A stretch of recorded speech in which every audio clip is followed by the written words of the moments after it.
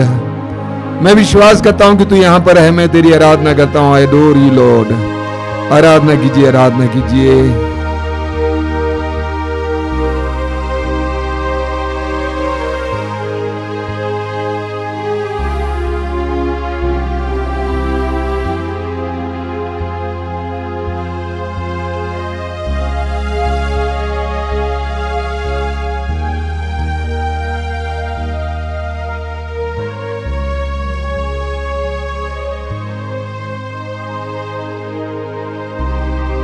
प्रभु आपको प्यार करते हैं, वो आपको अकेला नहीं छोड़ते हैं। आपके अगल बगल में, आपके आगे पीछे वो आपके साथ चलते हैं। ये सारा इस्राएली जनता के आगे पीछे अगल बगल में उनके साथ लड़ने के लिए ईश्वर चलता था, उसी तरह वह प्रभु जिसने आपको प्यार किया और आपके लिए अपने आप को अर्पित किया, वो सदा आपके साथ है। उसका आत्मा आपके साथ है। पवित्र आत्मा के सानिध्य का एहसास करना इस समय, पवित्र आत्मा के द्वारा इस समय पिता का ईश्वर आपके हृदय की ओर बह रहा है। रोमी अध्याय 5 वाक्य 5। ये पवित्र समय अनुग्रह का समय है। मन को भटकने मत दीजिए, पूरी तरह से प्रभु में लीन होने दीजिए। प्रभु में लीन होने दीजिए, प्रभु में लीन होने दीजिए। प्रभु को पुकारिए, मेरे पीछे दोहराइए, हालेलुया हालेलुया हालेलुया हालेलुया। मैं प्रभु को प्यार करता हूँ, मैं प्रभु को प्यार करता हूँ, मैं प्रभु को प्यार करता हूँ, मैं प्रभु को प्यार करता मैं हूँ, उसकी दया पर विश्वास करता हूँ, मैं उसकी दया पर विश्वास मैं करता उसके हूँ, सामर्थ्य पर विश्वास करता हूँ, मैं उसके सामर्थ्य पर विश्वास करता मैं हूँ, उसकी करुणा पर विश्वास करता मैं हूँ। उसकी करुणा पर विश्वास करता वो हूँ। पवित्र है, वो पवित्र है, मैं पापी हूँ, मैं पापी हूँ, लेकिन वो दयालु है, लेकिन वो दयालु है, इसलिए मुझे हृदय से लगाता है। मुझे हृदय से लगाता है। Hallelujah hallelujah hallelujah hallelujah hallelujah hallelujah hallelujah. Hallelujah. Yeshu मेरे लिए मरे, यीशु मेरे लिए मरे, यीशु ने मेरे लिए रक्त बहाया, यीशु ने मेरे लिए रक्त बहाया, यीशु ने मेरे लिए रक्त बहाया। यीशु ने मेरे लिए रक्त बहाया। Hallelujah hallelujah hallelujah. हालेलुया। यीशु की महिमा हो, यीशु की महिमा हो, यीशु की आराधना हो, यीशु की आराधना हो, सारे संसार में सारे संसार में यीशु का नाम यीशु का नाम ऊंचा उठाया जाए। ऊंचा उठाया जाए। Hallelujah hallelujah hallelujah hallelujah hallelujah hallelujah hallelujah hallelujah hallelujah. Hallelujah. चलिए हम सब एक साथ प्रभु की स्तुति और आराधना करेंगे। Hallelujah hallelujah hallelujah hallelujah hallelujah. धन्यवाद देते जाइए, धन्यवाद देते जाइए, प्रभु की स्तुति करते जाइए, स्तुति करते जाइए। Hallelujah hallelujah hallelujah hallelujah hallelujah hallelujah hallelujah hallelujah hallelujah hallelujah. प्रभु ईश्वर ने अपनी जनता के लिए 10 नियम दिया। प्रभु ने हमारे लिए 10 नियम दिया। 10 नियमों में पहले 3 नियम प्रभु के प्रति है, बाकी मनुष्यों के प्रति। 10 नियमों में पहले 3 नियम प्रभु के प्रति है। पहला नियम है, प्रभु कहते हैं, मैं प्रभु तुम्हारा ईश्वर हूं, मुझे छोड़कर और किसी की आराधना नहीं करना। प्रभु के सामने अपने हृदय को खोलिए इस समय। प्रभु से कहना, प्रभु हाँ मैं जानता हूं मैंने अपने जीवन में तेरा स्थान किसी और को दिया है, कुछ और को दिया है। मार्कुस के सुसमाचार के अध्याय 12 वाक्य 30 में प्रभु कहते हैं, सुनो इस्राएल, तुम अपने प्रभु ईश्वर को सारे हृदय से, सारी बुद्धि से, सारी आत्मा से और सारी शक्ति से प्यार करो। अपने सारे हृदय से, सारी बुद्धि से, सारी शक्ति और सारी आत्मा से। मानता हूं प्रभु, मानता हूं कि मैंने तुझे प्यार नहीं किया है। मेरे जीवन की प्राथमिकताएं बिगड़ गई हैं। मैंने पहला स्थान किसी और को दिया, किसी और चीज को दिया, धन को दिया, बच्चों को दिया, पति को दिया, पत्नी को दिया। निर्गमन ग्रंथ के अध्याय 23 वाक्य 25 में प्रभु कहते हैं, तुम अपने प्रभु ईश्वर की सेवा करोगे, वह तुम्हारे अन्न जल पर आशीर्वाद देगा और मैं तुमसे बीमारियां दूर रखूंगा। तुम अपने प्रभु ईश्वर की सेवा करोगे, वह तुम्हारे अन्न जल पर आशीर्वाद देगा और मैं तुमसे बीमारियां दूर रखूंगा। मेरे जीवन की जो विडंबनाएं हैं, जो पीड़ाएं हैं, मैं जानता हूं प्रभु इसलिए है। क्योंकि मैंने तेरी सेवा नहीं की। मैंने तेरी सेवा को दूसरा स्थान दिया, तीसरा चौथा स्थान दिया, या बाद में मैंने अपनी आध्यात्मिक जीवन को गंभीरता पूर्वक नहीं लिया। मैंने सिर्फ अपने शरीर को जिंदा रखने के लिए शारीरिक भोजन किया, आध्यात्मिक भोजन का ख्याल नहीं किया। अपने परिवार को जिंदा रखने के लिए बहुत सारे कार्य किए, लेकिन मैंने आध्यात्मिक भोजन का प्रबंध नहीं किया। और हम भूखे और प्यासे, परेशान हैं, बेचैन हैं। आध्यात्मिक जीवन को हमने तुच्छ समझ रखा। प्रभु का दूसरा नियम है, प्रभु का नाम व्यर्थ नहीं लेना। यानी प्रभु का नाम व्यर्थ नहीं लेना। प्रभु मजाक का पात्र नहीं है। प्रभु का नाम व्यर्थ नहीं लेना। प्रभु कहते हैं, मैं तुम्हारा प्रभु ईश्वर पवित्र हूं। उस पवित्र और सामर्थ्यवान प्रभु को, उसका नाम व्यर्थ नहीं लेना। मैंने अपने जीवन में, हो सकता है, प्रभु का नाम व्यर्थ में लिया। प्रभु की चीजें, प्रभु की बातें, प्रभु के लोग, मैंने उनको तुच्छ समझा। मैंने उन पर हंसा, मजाक किया।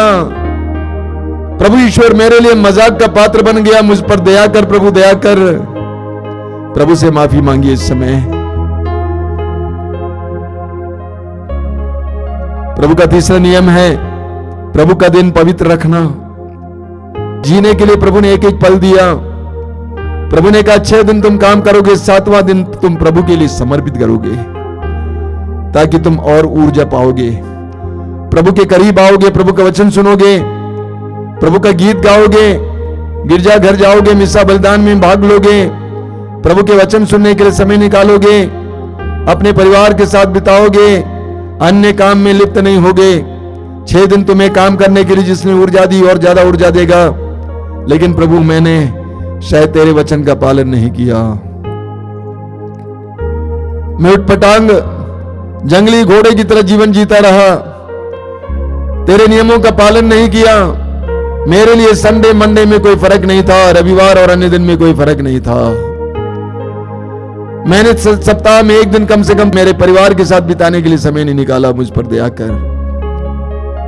तेरे नियमों का उल्लंघन करने से मेरे जीवन में सब कुछ डवाडोल हो गया है, सब कुछ उल्टा पुल्टा हो गया है। प्रभु मुझ पर दया कर। आंखें बंद करना मेरे भाई बहन, प्रभु से माफी मांगिए। हमारे जीवन की समस्याओं और हमारे परिवार की जीवन की समस्याओं का कारण हम स्वयं हैं। हमने प्रभु को पहला स्थान नहीं दिया। हमारे जीवन में, हमारे पारिवारिक जीवन में प्रभु को पहला स्थान नहीं दिया। बचा कुचा समय फुर्सत मिलने पर हमने प्रभु को दिया। माफी मांगिए, माफी मांगिए। हमने स्वयं अपनी जिंदगी को बर्बाद कर रखी है।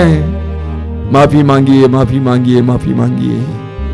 बोलिए, प्रभु आज से मैं तेरे कार्यों को तुच्छ ना समझूं, आध्यात्मिक बातों को तुच्छ ना समझूं, छोटा ना समझूं, बल्कि मैं उसको प्राथमिकता दूं। तेरे वचन में तूने कहा तुम सबसे पहले ईश्वर के राज और उसकी धार्मिकता की खोज में लगे रहो और बाकी चीजें तुम्हें यूं ही मिल जाएंगी। धार्मिकता की खोज करने के लिए, तेरे राज्य की खोज करने के लिए मुझे कृपा दीजिए, हमें कृपा दीजिए। अपने आप को और अपने परिवार को प्रभु को समर्पित कीजिए। इस समय अपने आप को और अपने परिवार को समर्पित कीजिए। मेरे भाई और बहनों, प्रभु की आशीष के बरसने के लिए समर्पित कीजिए, समर्पित कीजिए, समर्पित कीजिए। अपने दोनों हाथों को स्वर्ग की ओर उठाइए। अपने जीवन को प्रभु को समर्पित कीजिए। अपने समर्पण के प्रतीक के रूप में अपने दोनों हाथों को स्वर्ग की ओर उठाना। समर्पित कीजिए, समर्पित कीजिए। प्रभु को अपने जीवन का मुख्य स्थान देने के लिए तैयार हो जाइए। आध्यात्मिक बातों के लिए मुख्य स्थान देने के लिए तैयार हो जाइए। ईश्वर के राज्य की खोज करने के लिए समय निकालने के लिए तैयार हो जाइए। इस समय अपने दोनों हाथों को स्वर्ग की ओर उठाना, अपने आप को समर्पित करना, समर्पित करके ऊंची आवाज में इस समय प्रभु की महिमा करते जाना, स्तुति करते जाना। बोलिया हालेलुया हालेलुया हालेलुया समर्पण समर्पण समर्पण समर्पण हालेलुया हालेलुया हालेलुया यीशु तेरी जनता पर दया कर, यीशु तेरी जनता पर दया कर, यीशु तेरी जनता पर दया कर। जीवन में तुझे प्राथमिकता देने की शक्ति दे, कृपा दे। आध्यात्मिक बातों को तुच्छ न समझने की कृपा दे, कृपा दे। Hallelujah hallelujah hallelujah hallelujah hallelujah hallelujah hallelujah hallelujah.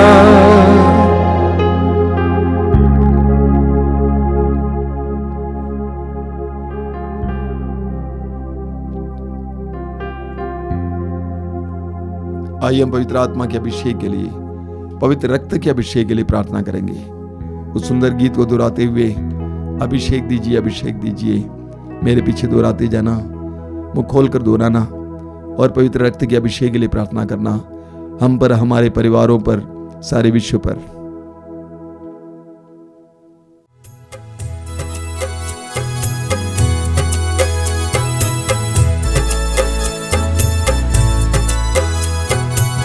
अभिषेक दीजिए, अभिषेक दीजिए, पावन लहू का अभिषेक दीजिए। अभिषेक दीजिए, अभिषेक दीजिए, पावन लहू का अभिषेक दीजिए। अभिषेक दीजिए, अभिषेक दीजिए, पावन लहू का अभिषेक दीजिए। अभिषेक दीजिए, अभिषेक दीजिए, पावन लहू का अभिषेक दीजिए। पाप अधर्म से भारी है धरती, पाप मिटाने अभिषेक दीजिए। अभिषेक दीजिए, अभिषेक दीजिए, पावन लहू का अभिषेक दीजिए।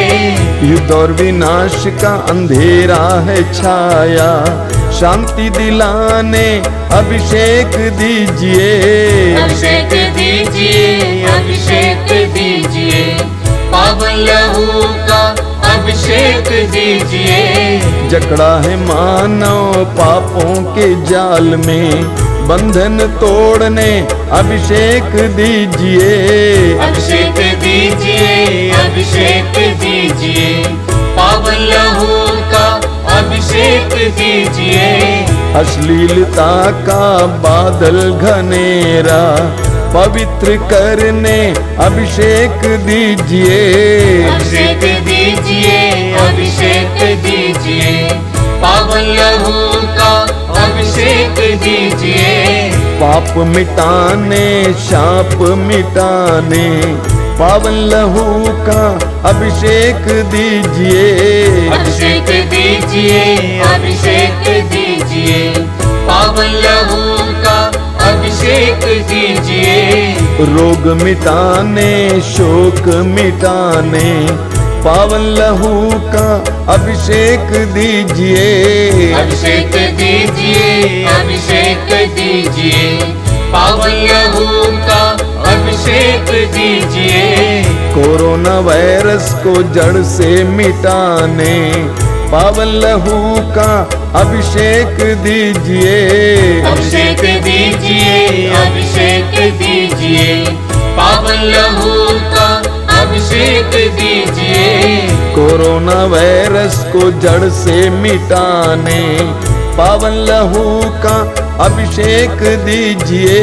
अभिषेक दीजिए, अभिषेक दीजिए, पावन लहू का अभिषेक दीजिए। नशे की आत्मा सताए तेरे जन को, छुटकारा देने अभिषेक दीजिए। अभिषेक दीजिए, अभिषेक दीजिए, पावन लहू का अभिषेक दीजिए। पावन लहू से धरती को धोने अभिषेक दीजिए, अभिषेक दीजिए। अभिषेक जोर से गाइए। अभिषेक दीजिए, पावन लहू का अभिषेक दीजिए। पावन लहू से घर घर को धोने अभिषेक दीजिए, अभिषेक दीजिए, अभिषेक दीजिए, अभिषेक दीजिए, पावन लहू का अभिषेक दीजिए, पावन लहू से घर घर को धोने अभिषेक दीजिए, अभिषेक दीजिए, अभिषेक दीजिए, अभिषेक दीजिए, पावन लहू का अभिषेक दीजिए, पावन लहू से हर दिल को धोने अभिषेक दीजिए, अभिषेक दीजिए, अभिषेक दीजिए, अभिषेक दीजिए, पावन लहू का अभिषेक दीजिए, पावन लहू से हर तन को धोने अभिषेक दीजिए, अभिषेक दीजिए, अभिषेक दीजिए, अभिषेक दीजिए, पावन लहू का अभिषेक दीजिए, अभिषेक दीजिए, अभिषेक दीजिए, पावन लहू से अभिषेक दीजिए, अभिषेक दीजिए, अभिषेक दीजिए, पावन लहू का अभिषेक दीजिए, अभिषेक दीजिए, अभिषेक दीजिए, पावन लहू का अभिषेक दीजिए, अभिषेक दीजिए, अभिषेक दीजिए, बार बार पावन लहू बार बार अभिषेक दीजिए, एक साथ गाते जाएंगे। अभिषेक दीजिए, अभिषेक दीजिए, पावन लहू का अभिषेक दीजिए, अभिषेक दीजिए, अभिषेक दीजिए, पावन लहू का अभिषेक दीजिए, अभिषेक दीजिए, अभिषेक दीजिए, पावन लहू का अभिषेक दीजिए। Hallelujah, hallelujah, hallelujah, hallelujah, hallelujah. अभिषेक, अभिषेक, अभिषेक, अभिषेक, अभिषेक, अभिषेक, अभिषेक, अभिषेक, अभिषेक, अभिषेक, अभिषेक, अभिषेक। Hallelujah, hallelujah, hallelujah, hallelujah, hallelujah, hallelujah, hallelujah, hallelujah, hallelujah, hallelujah. मौन होकर पवित्र रक्त के अभिषेक का अनुभव करना। प्रभु यीशु तेरे पवित्र रक्त से एक एक भाई बहन को जो इस समय प्रार्थना में भाग ले रहा है, रह रही है, अभिषेक देना यीशु, अभिषेक देना, शुद्ध करना, पवित्र करना यीशु, हर प्रकार के बंधन को खोलना यीशु, तेरे पवित्र रक्त का अभिषेक उनको मिले इस समय। धन्यवाद यीशु, धन्यवाद। एक एक घर को अभिषेक देना यीशु, धन्यवाद यीशु, धन्यवाद, धन्यवाद यीशु, धन्यवाद, धन्यवाद यीशु, धन्यवाद। हमारे बीच में जो रोगी हैं इस समय अपने रोग को प्रभु की ओर उठाएंगे, अपने रोग को यीशु के अधीन करेंगे। आपके शरीर में कहां कहां रोग है, सिर में, आंखों में, कान में, गले में, नाक में, मुंह में जो जो रोग हैं, हृदय में, फेफड़े में, पेट में, अंदरूनी हिस्सों में, हाथ और पैरों में, जहां कहीं भी रोग है, यीशु के अधीन करना। इस समय पूर्ण विश्वास करना कि यीशु इस समय आपकी ओर आ रहे हैं, अपना दाहिना हाथ आपके सिर पर रख रहे हैं। The Lord is coming close to you right now. He is laying his right hand on your head. अपना दाहिना हाथ आपके सिर पर रख रहे हैं, आपको स्पर्श कर रहे हैं। उनके स्पर्श का अनुभव कीजिए, उनके पवित्र रक्त को आपके शरीर की ओर बहने दीजिए, उनके पवित्र हाथों से स्पर्श को इस समय आपके शरीर के हर एक हिस्से में जाने दीजिए। जो हिस्सा रोग से बंधा हुआ है, यीशु के पवित्र स्पर्श के द्वारा इस समय छुटकारा पाए। यीशु के पवित्र रक्त की शक्ति के द्वारा इस समय छुटकारा पाए। बंधन खुल जाए, बंधन खुल जाए, बंधन खुल जाए यीशु के नाम पर। In the name of Jesus Christ हर रोग का बंधन इसी समय खुल जाए। Hallelujah, hallelujah, hallelujah, hallelujah, hallelujah, hallelujah, hallelujah, hallelujah, hallelujah, hallelujah, hallelujah, धन्यवाद, धन्यवाद, धन्यवाद, धन्यवाद। धन्यवाद धन्यवाद धन्यवाद धन्यवाद धन्यवाद धन्यवाद यीशु, तेरी स्तुति, तेरी आराधना, तेरी महिमा, तेरी आराधना।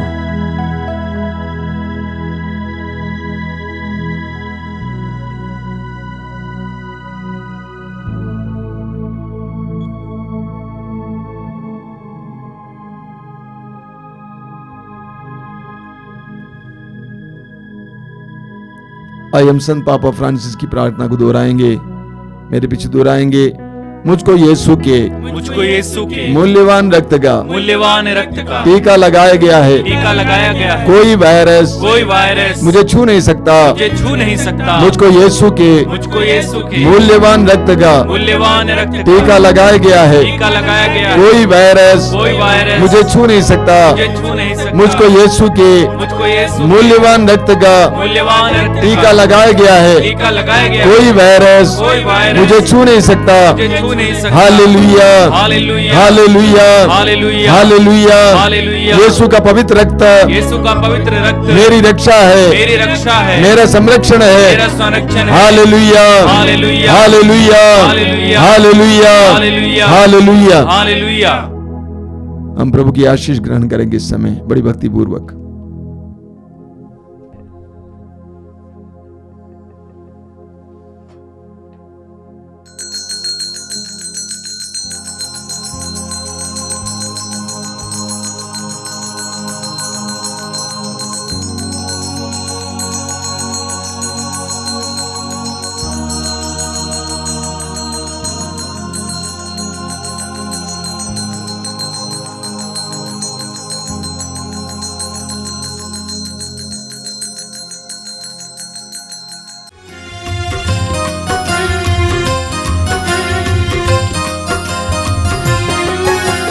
यीशु के बदन से बही जो लहू की धारा, उसमें धुले हमारे पापों के दाग सारे।